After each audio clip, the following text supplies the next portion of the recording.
चतुर्थ खंड धर्म, रिलिजन आणि धम्म. भाग पहिला धर्म आणि धम्म. भाग दुसरा पारिभाषिक शब्द साम्यामुळे मौलिक भेद कसे अस्पष्ट राहतात. भाग तिसरा बौद्ध जीवन मार्ग आणि भाग चौथा बुद्धाची प्रवचने. भाग पहिला धर्म, रिलिजन आणि धम्म. धर्म म्हणजे काय? धर्म हा एक अनिश्चित शब्द असून त्याचा एक ठराविक असा अर्थ नाही. तो शब्द अनेक अर्थी आहे.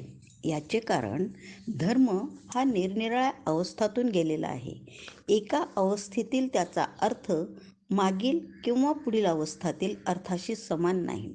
तरी त्या सर्व अवस्थांसंबंधी हा एकच शब्द वापरला जातो. धर्माचा आशय कधीही निश्चित असा नव्हता.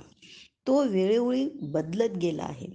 वीज, पाऊस, पूर इत्यादी ज्या घटनांचे कार्यकारण भाव आधी मानवाला स्पष्ट करता येत नसत, तेव्हा त्यांच्या निग्रहाच्या नावाने तो जे काही चमत्कारिक प्रयोग करी त्यांना जादू म्हणत. प्रारंभी धर्म आणि जादू ही एकरूपच होती. धर्माच्या विकासाच्या दुसऱ्या अवस्थेत धर्माने विश्वास, धार्मिक कर्मकांड, विधी, प्रार्थना आणि यज्ञ असे स्वरूप धारण केले. परंतु या गोष्टी धर्माचा मूळ गाभा नसून त्या धर्मापासून उद्भवलेल्या गौण आहेत. म्हणजे ते गौण आहेत. धर्माच्या केंद्रबिंदूला ज्या विश्वासापासून प्रारंभ होतो तो विश्वास असा की अशी एक शक्ती आहे की जिच्यामुळे सर्व चमत्कार घडून येतात, परंतु जी आदिमानवाच्या ज्ञानसामर्थ्याच्या पलीकडे आहे. ह्या अवस्थेत जादूची महती कमी झाली. प्रारंभी ती अज्ञात व अज्ञेय शक्ती सैतानी समजली जाई, परंतु पुढे असे वाटू लागले की ती कल्याणकारीही आहे. ती कल्याणकारी शक्ती प्रसन्न करून घ्यायला आणि त्या सैतानी शक्तीला संतुष्ट करण्यासाठी विश्वास, कर्मकांड, विधी आणि यज्ञ यांची आवश्यकता भासली. त्यानंतर या शक्तीला ईश्वर अथवा निर्माता अशी संज्ञा देण्यात आली. यानंतरच्या धर्माच्या तिसऱ्या अवस्थेत देवानेच हे सर्व जग आणि माणसे निर्माण केली अशी समजूत रूढ झाली. या अवस्थेनंतर माणसाला आत्मा आहे, तो अमर आहे आणि माणसाच्या इहलोकीच्या कर्माबद्दल त्याला देवासमोर जाब द्यावा लागणार आहे अशी समजूत रूढ झाली. धर्म विचाराचा विकास थोडक्यात वरीलप्रमाणे सांगता येईल. देवावर श्रद्धा, आत्म्याच्या अस्तित्वासंबंधी विश्वास, ईश्वर पूजा, चुकणाऱ्या आत्म्याची सुधारणा, प्रार्थना, विधी व यज्ञयाग इत्यादींनी देवाला प्रसन्न करणे म्हणजे धर्म. आणि हे सर्व आशय धर्म या शब्दाने व्यक्त होतात. धम्म धर्मापासून म्हणजे रिलिजन पासून वेगळा कसा? भगवान बुद्ध ज्याला धम्म म्हणून संबोधतो तो धर्मापासून मूलतः भिन्न आहे. भगवान बुद्ध ज्याला धम्म म्हणतो तो युरोपियन धर्मवेत्ते ज्याला रिलिजन म्हणून संबोधितात त्याच्याशी काही अंशी समान आहे, परंतु त्या दोहोंमध्ये विशेष अशी समानता नाही. त्या दोहोंमधील भेदही थोर आहेत. याच कारणास्तव युरोपियन धर्मवेत्ते बुद्धाच्या धर्माला रिलिजन म्हणून मानायला तयार नाहीत. या गोष्टींबद्दल विषाद वाटण्याचे कारण नाही. धम्माला रिलिजन म्हणून मानण्यात तोटा त्यांचाच आहे. म्हणून रिलिजियन मधील वैगुण्य स्पष्ट होते. या वादात पडण्यापेक्षा धम्माची कल्पना देऊन तो रिलिजियन पासून वेगळा कसा आहे हे दाखवणे अधिक श्रेयस्कर ठरेल. असे म्हणतात की रिलिजियन हा वैयक्तिक असून ज्याने त्याने तो स्वतः पुरताच मर्यादित ठेवावा, सार्वजनिक जीवनात त्यास अवसर देऊ नये. याच्या उलट धम्म हा सामाजिक आहे. मूलतः व तत्वतः तो सामाजिक आहे. धम्म म्हणजे सदाचरण. म्हणजे जीवनाच्या सर्व क्षेत्रात माणसामाणसातील व्यवहार उचित असणे. यावरून स्पष्ट होते की मनुष्य एकटाच असला तर त्याला धम्माची आवश्यकता नाही. परंतु ज्यावेळी दोन माणसे कोणत्याही संबंधाने एकत्र येतात तेव्हा त्यांना आवडो अगर ना आवडो धम्म हा पाहिजेच, त्यापासून सुटका व्हायची नाही. दुसऱ्या शब्दात सांगायचे म्हणजे समाज धम्माशिवाय असूच शकत नाही. समाजाला खालीलपैकी कोणता तरी एक पर्याय पसंत करावा लागतोच. समाज वाटेल तर शासनाचे साधन म्हणून धम्माची निवड करणार नाही, कारण धम्म हे तर शासनाच्या साधनाहून वेगळे नाही. असा समाज जो धम्माचा शासनासाठी स्वीकार करणार नाही तो अराजकाचा मार्ग स्वीकारेल. दुसरा पर्याय म्हणजे समाज पोलीस म्हणजेच हुकुमशाही याचीच शासनासाठी निवड करू शकेल. तिसरा पर्याय म्हणजे समाज धम्माबरोबर धम्माचे उल्लंघन करणाऱ्या लोकांना शासन करणारा मॅजिस्ट्रेट याचा स्वीकार करू शकेल. अराजक आणि हुकुमशाही या दोन पर्यायात स्वातंत्र्याचा नाश होतो. फक्त तिसऱ्या पर्यायात स्वातंत्र्य टिकू शकते. ज्यांना स्वातंत्र्य पाहिजे त्यांनी धम्माचा स्वीकार केला पाहिजे. धम्म म्हणजे काय आणि धम्माची आवश्यकता काय? प्रज्ञा म्हणजे काय आणि तिची आवश्यकता का असावी? प्रज्ञा म्हणजे निर्मळ बुद्धी. खुळ्या समजुतीला जागा राहू नये म्हणून भगवान बुद्धाने प्रज्ञेला आपल्या धम्माच्या 2 कोनशिलांपैकी एक कोनशिले इतके महत्त्व दिले. करुणा म्हणजे काय आणि करुणेची आवश्यकता काय? करुणा म्हणजे प्रेम. करुणेशिवाय समाज जगू शकत नाही किंवा त्याची उन्नती होऊ शकत नाही. म्हणूनच बुद्धाने करुणेला आपल्या धम्मात दुसऱ्या कोनशिले इतके महत्त्व दिले आहे. ही झाली बुद्धाच्या धम्माची व्याख्या. रिलिजनच्या व्याख्येपेक्षा धम्माची व्याख्या किती वेगळी आहे. बुद्धाची धम्माची व्याख्या अगदी प्राचीन असली तरी ती आधुनिक युगाला जुळणारी वाटावी अशी आहे. ती जितकी पुरातन तितकीच अभिनव आहे. ती कोणापासून उसनी घेतलेली नाही आणि ती किती सत्य आहे. प्रज्ञा आणि करुणेचे अपूर्व मिश्रण म्हणजेच भगवान बुद्धांचा धम्म. रिलिजन आणि धम्म यामध्ये महदंतर आहे. धर्माचे प्रयोजन आणि धम्माचे प्रयोजन. धर्माचे प्रयोजन काय? धम्माचे प्रयोजन काय? ती प्रयोजने एकच आहेत की भिन्न आहेत? या 2 प्रश्नांची उत्तरे बुद्धाच्या सुनक्तक आणि पोट्टपाद या ब्राह्मणांबरोबर झालेल्या संवादात आढळतात. एकदा भगवान मल्लांच्या अनुपीय ह्या नगरात राहत होते. त्या प्रसंगी एके दिवशी अगदी सकाळी चिवरे धारण करून हातात भिक्षापात्र व दुसरे चिवर घेऊन त्यांनी भिक्षाटनासाठी नगरात प्रवेश केला.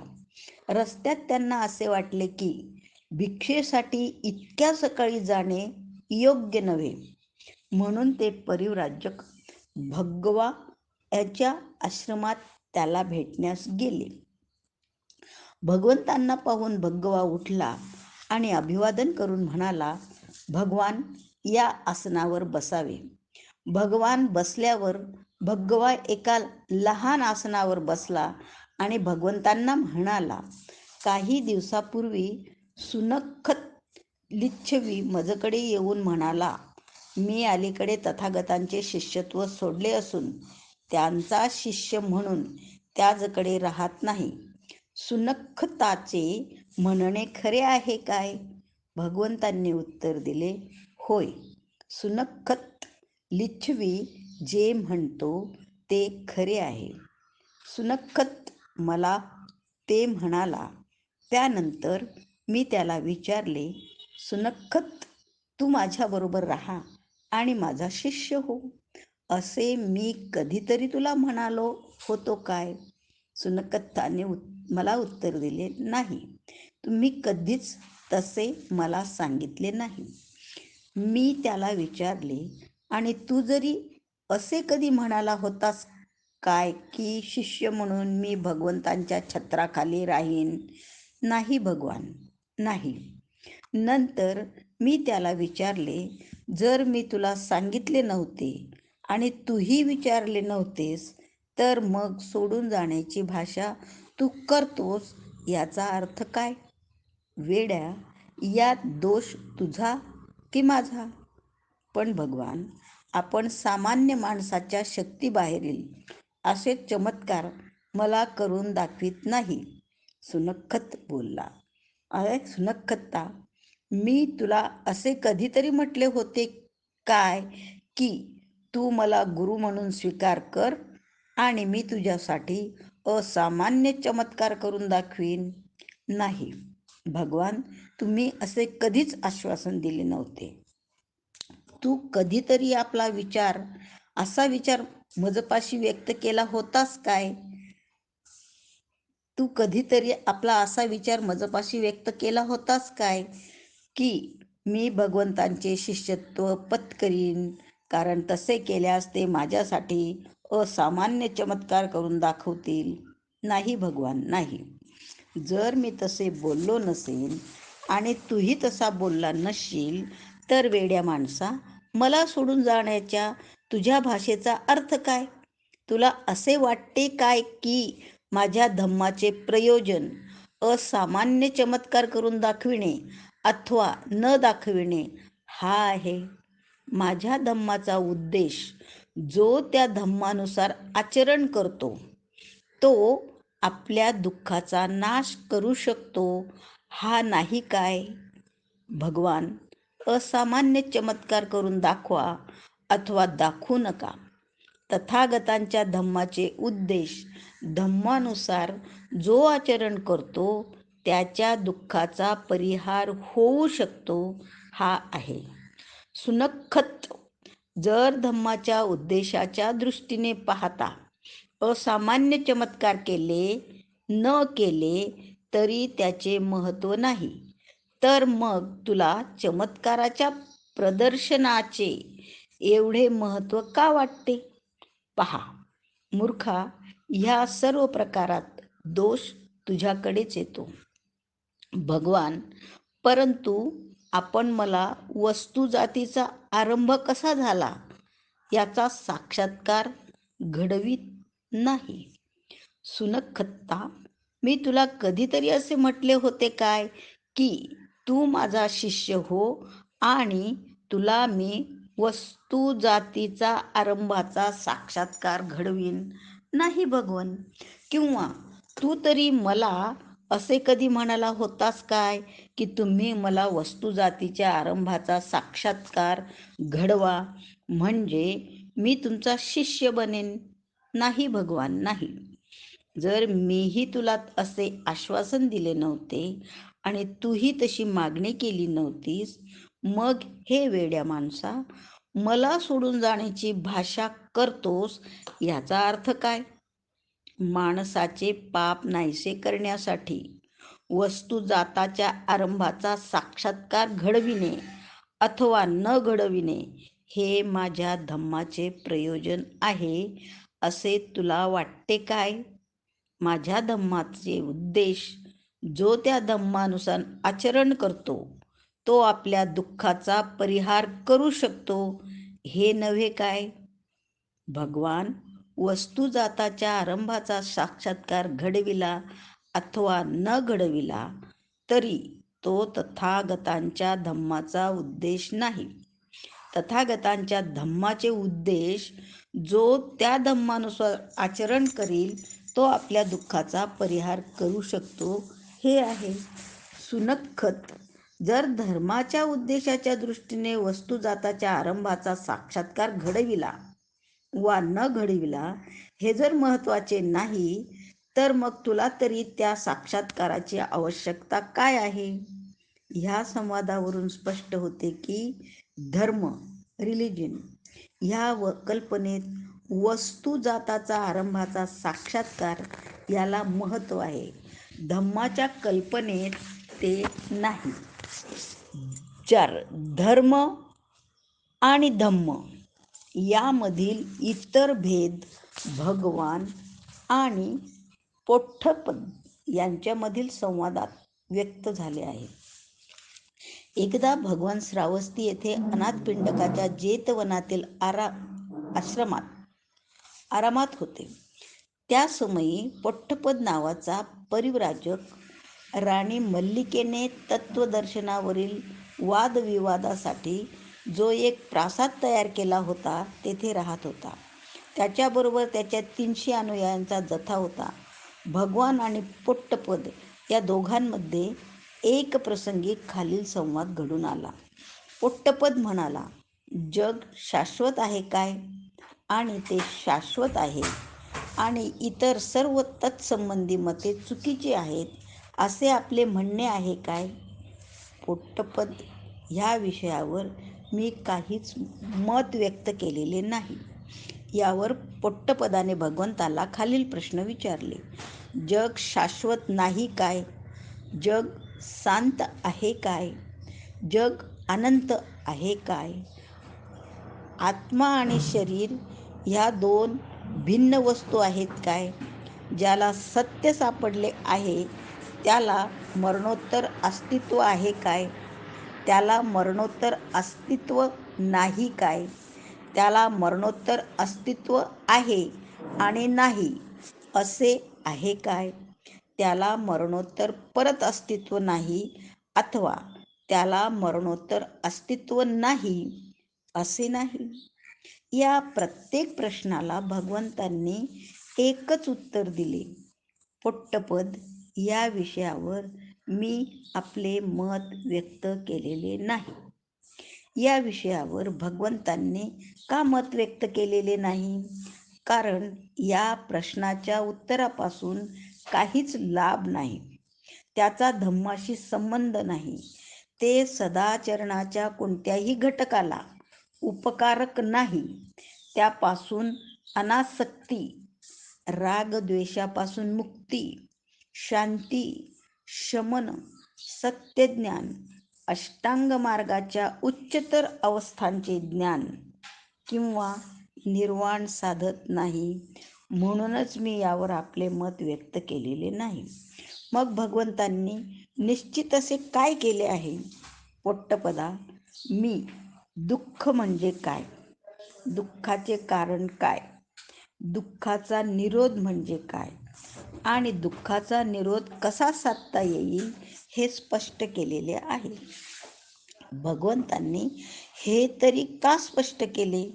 पोट्टपद, कारण त्यापासून लाभ आहे. तो धम्माचा विषय आहे. सदाचरण, अनासक्ती, रागद्वेषापासून मुक्ती, शांती, शमन, सत्यज्ञान, अष्टांग मार्गातील उच्चतर अवस्थासंबंधी दृष्टी आणि निर्वाण साधता येते. म्हणूनच तर मी दुःख कारण आणि दुःख निरोधाचे साधन या संबंधी विधान केले आहे. या संवादात धर्माचा विषय आणि धम्माचा विषय या दोहोंचे स्वरूप स्पष्ट झाले आहे. ते 2 विषय एकमेकापासून अगदी भिन्न आहेत. धर्माचे प्रयोजन जगत प्रारंभाचे स्पष्टीकरण आणि धम्माचे प्रयोजन जगाची पुनर्रचना ही आहेत. नीती आणि धर्म. नीतीचे धर्मात स्थान कोणते? वस्तुतः धर्मात नीतीला स्थान नाही. धर्माचे विषय म्हणजे देव, आत्मा, प्रार्थना, पूजा, कर्मकांड, विधी, समारंभ आणि यज्ञ हे होत. एका माणसाचा दुसऱ्या माणसाशी संबंध येतो तेव्हा नीतीला प्रारंभ होतो. शांती आणि सुव्यवस्था राखण्यासाठीच धर्मात नीतीचा समावेश होतो. धर्म हा एक त्रिकोण आहे. आपल्या शेजाऱ्याशी चांगुलपणाने वागा, कारण तुम्ही दोघेही परमेश्वराची लेकरे आहात. ही धर्माची विचारसरणी आहे. प्रत्येक धर्म नीती शिकवतो, परंतु नीती ही काही प्रत्येक धर्माचे मूळ नव्हे, ती त्याला जोडलेला एक डबा आहे. केवळ वेळ पडेल त्याप्रमाणे तो त्याला जोडता किंवा त्यापासून सोडविता येतो. धर्माच्या व व्यवहारात नीतीचे कार्य हे आकस्मिक किंवा प्रासंगिक आहे. म्हणून नीती ही धर्मात प्रभावशाली ठरत नाही. धम्म आणि नीती. धम्मात नीतीचे स्थान कोणते? याचे साधे उत्तर म्हणजे नीती म्हणजे धम्म आणि धम्म म्हणजे नीती. दुसऱ्या शब्दात बोलायचे म्हणजे धम्मात जरी देवाला स्थान नाही तरी त्याचे स्थान नीतीने पटकावले आहे. धम्मात प्रार्थना, तीर्थयात्रा, कर्मकांड, विधी अथवा यज्ञ यांना स्थान नाही. नीती हे धम्माचे सार आहे, त्याशिवाय धम्म नाही. धम्मात माणसाने माणसावर प्रेम केलेच पाहिजे, त्यातूनच नीतीचा उगम होतो. त्यासाठी देवाच्या आज्ञांची आवश्यकता नाही. देवाला संतुष्ट करण्यासाठी काही माणसाने नीतिमान व्हायचे नाही, तर स्वहितासाठीच माणसाने माणसावर प्रेम केले पाहिजे. केवळ नीती पुरेशी नाही, ती पवित्र आणि सर्वव्यापक असली पाहिजे. वस्तू पवित्र केव्हा ठरते? ती का पवित्र ठरते? प्रत्येक प्राथमिक अथवा प्रगल्भ समाजात काही वस्तू अथवा समजुती पवित्र मानल्या जातात आणि काही अपवित्र मानल्या जातात.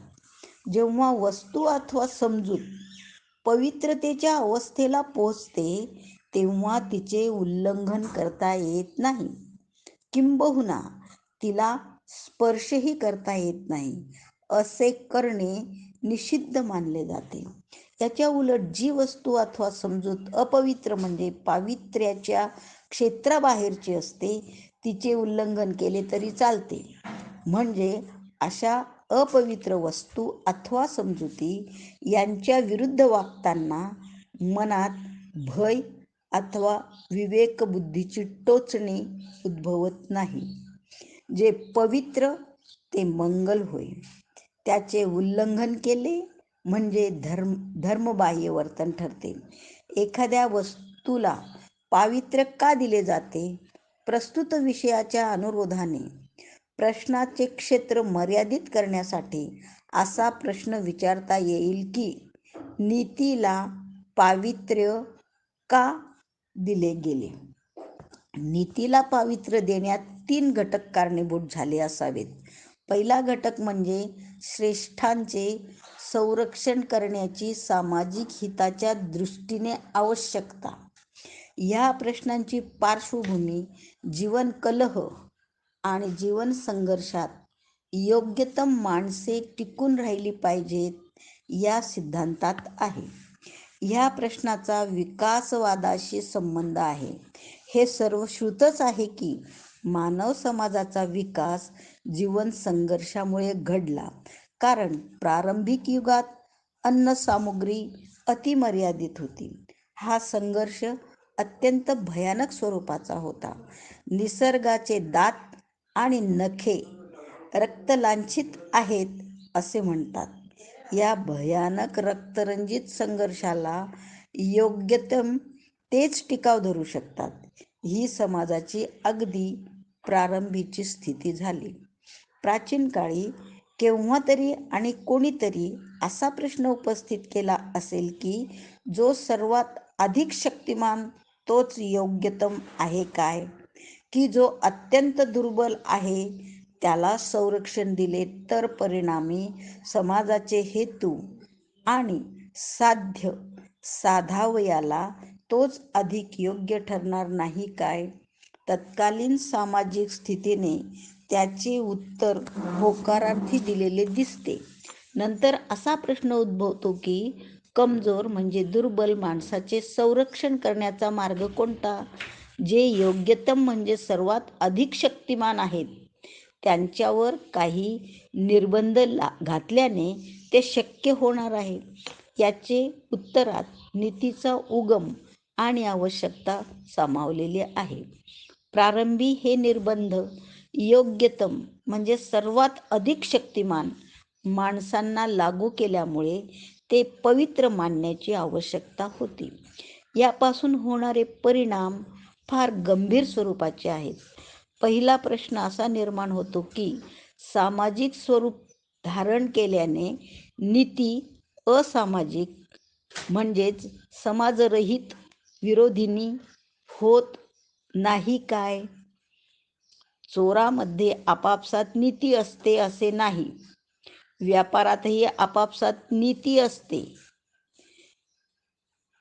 एकाच जातीच्या माणसात आपापसात नीती असते.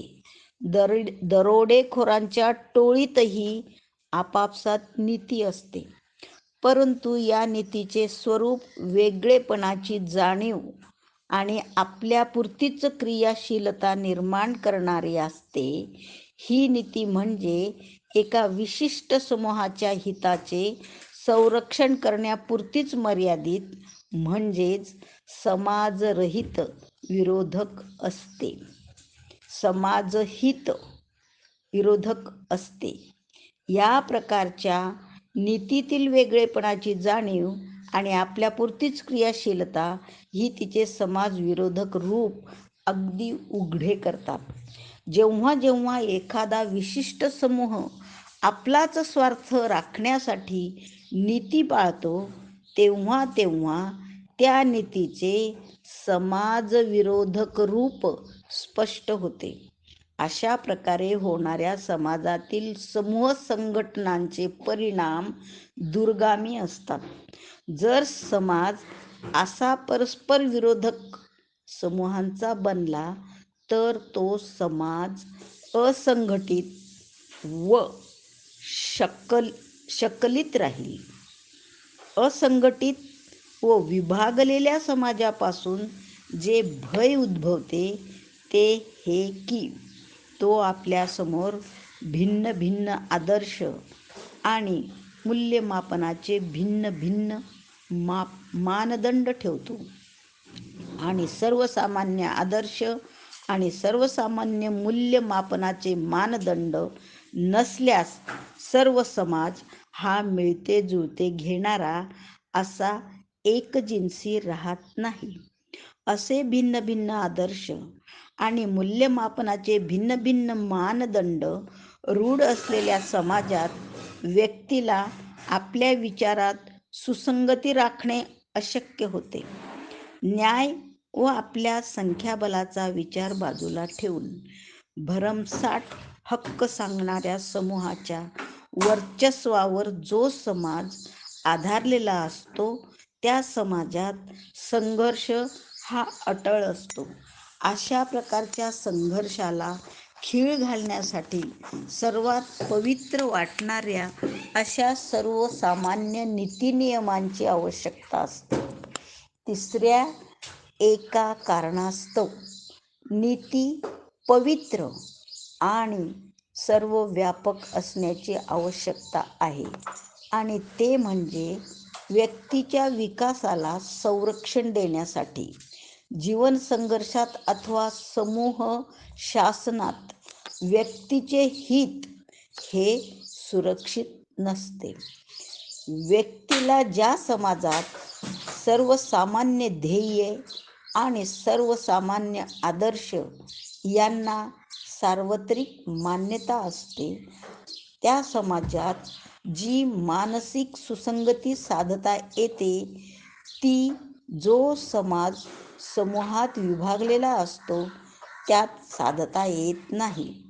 समूहाप्रमाणे आदर्श आणि ध्येये भिन्न असली की समाजातील व्यक्तीचे विचार बहकतात आणि समाज व्यवहाराकडे साकल्याने पाहण्याची दृष्टी सुसंगत राहू शकत नाही. ती विकृत होते.